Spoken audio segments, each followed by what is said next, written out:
Bonjour et bienvenue sur Radio CSERT, votre rendez-vous quotidien avec l'actualité de la cybersécurité. Je suis Marc-Frédéric Gomez et j'espère que vous allez bien. Nous sommes le jeudi 24 juillet 2025 et dans ce 365e épisode de Radio CSERT, nous avons au programme un article de très bonne qualité sur une méthode concrète pour mesurer l'impact réel des campagnes DDoS de NoName 057. Olivier Ferrand, chercheur en cybersécurité et reverseur malware reconnu au niveau mondial, qui nous partage un retour terrain sur l'utilisation combinée de flux Witnah.name et de la plateforme Uptime Kuma. L'objectif ?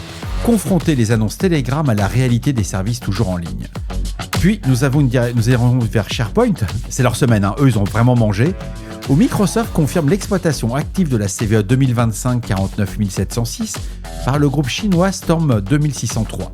L'objectif ? Déployer le ransomware Warlock en ciblant massivement gouvernements et entreprises, y compris aux États-Unis. On reste en mobilité avec Zimperium qui alerte sur les menaces croissantes liées aux connexions Wi-Fi publiques pendant les vacances. Plus de 5 millions de hotspots non sécurisés identifiés cette année avec des attaques ciblant les appareils mobiles. Côté cybercriminalité traditionnelle, Europol et Eurojust annoncent le démantèlement d'un gang spécialisé dans la fraude aux distributeurs automatiques, les fameux distributeurs de billets.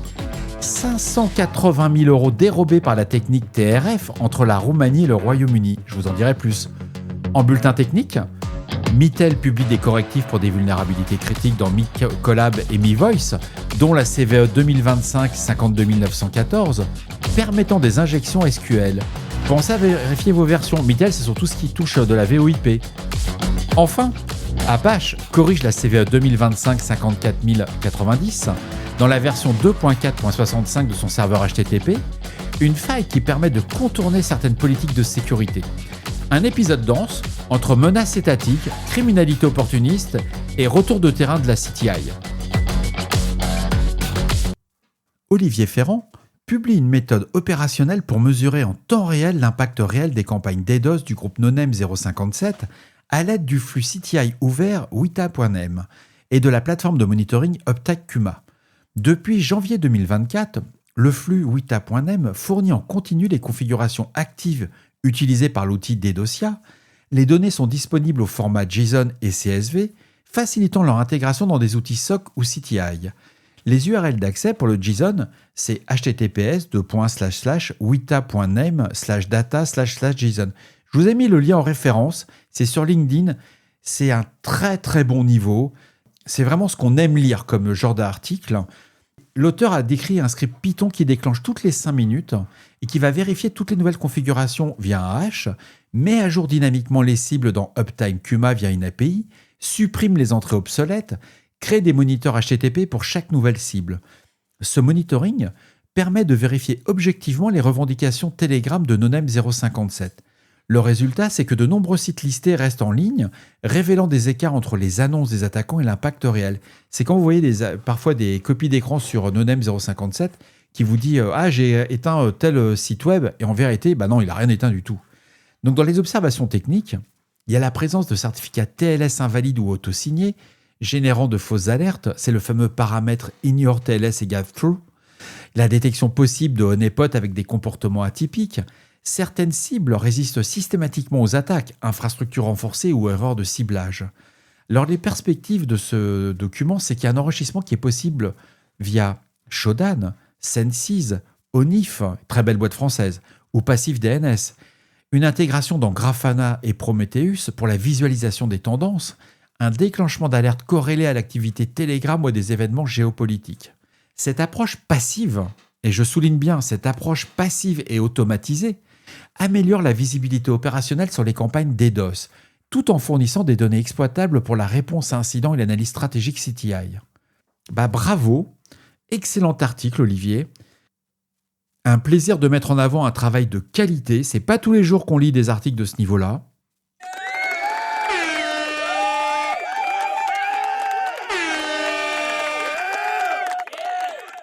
The Record nous informe que Microsoft confirme que l'acteur Storm 2603, basé en Chine, exploite la vulnérabilité, la CVE 2025 49706 dans le SharePoint, pour déployer le ransomware Warlock.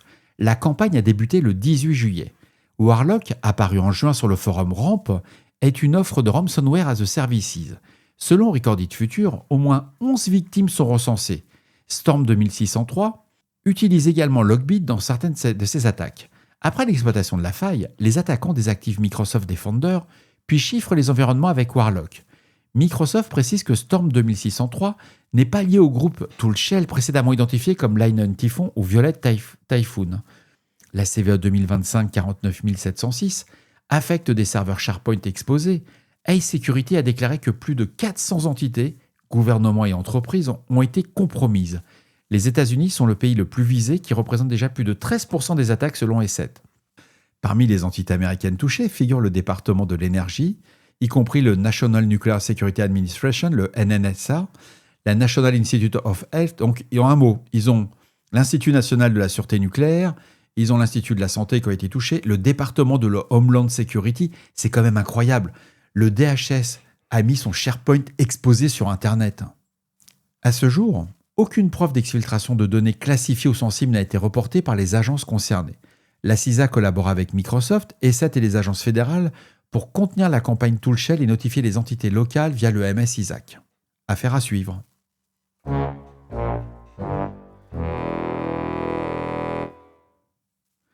Un article qui fait du bien en été, c'est une sensibilisation via la société Zimperium qui alerte sur l'augmentation des menaces mobiles liées aux connexions Wi-Fi publiques durant la période estivale.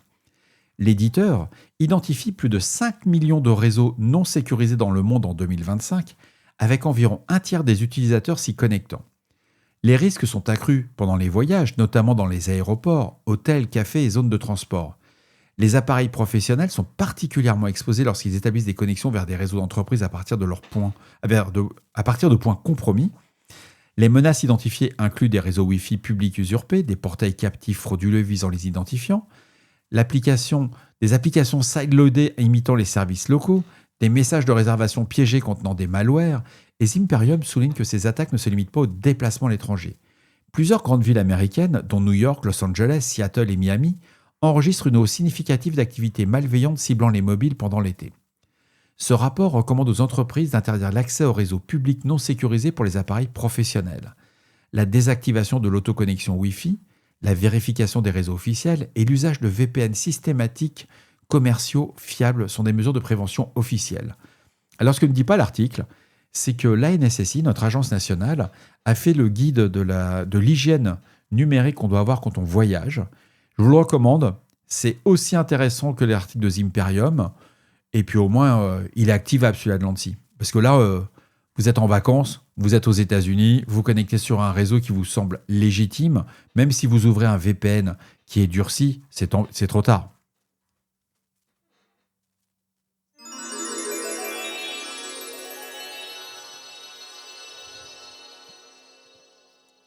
Alors une excellente nouvelle qu'Europol nous a informée, c'est qu'un groupe de criminels organisés, responsable d'une fraude massive aux distributeurs de billets en Europe de l'Ouest, a été démantelé lors d'une opération conjointe menée par la Roumanie et le Royaume-Uni avec le soutien d'Europol et d'Eurojust.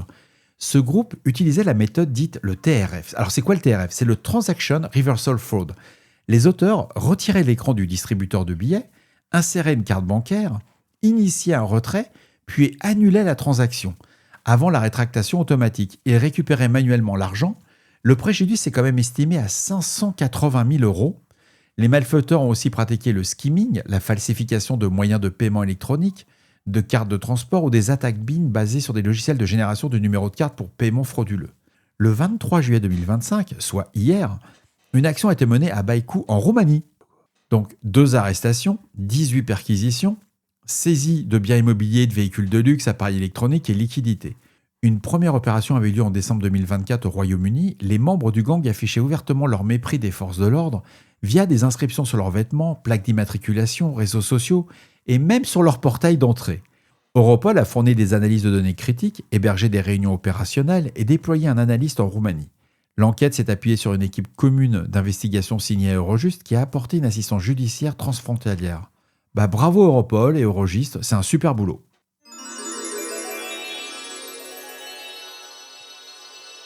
Le CERT-FR signale plusieurs vulnérabilités critiques dans les produits Mitel, référencés dans les bulletins de sécurité Mitel 2025-0008 et 2025-009, publiés le 23 juillet 2025. Ces vulnérabilités identifiées permettent une injection SQL, un contournement de la politique de sécurité. Les produits et les versions affectées, c'est MiCollab, c'est tout ce qui est version antérieure à la 10.1.0.10, MiCollab version 9.8 SP3 FP1, MiVoice MX1, et ainsi que les versions ultérieures à la 7.3 de MiVoice MX1, qui peuvent également bénéficier de correctifs fournis à la discrétion de l'éditeur. Alors il y a une CVE, c'est la CVE 2025-52914 qui a été attribuée à l'une de ces vulnérabilités. Tous les correctifs sont disponibles sur le site officiel de Mitel. Je vous recommande fortement de patcher si vous utilisez des produits Mitel.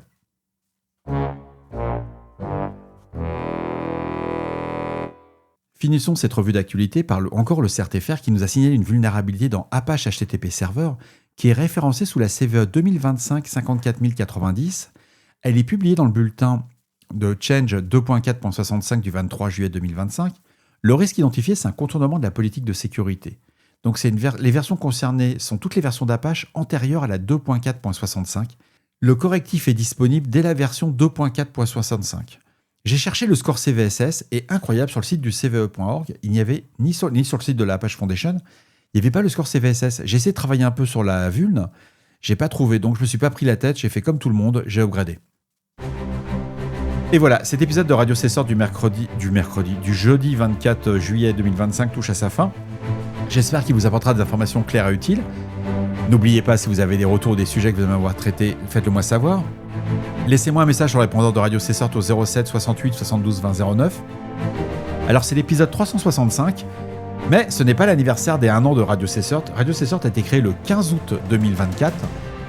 Donc il y a un petit décalage dans les chiffres, tout simplement dû au fait qu'il y a des épisodes spéciaux. Par exemple, quand il y a le Patch Tuesday, j'en enregistre 2 dans la même journée, etc.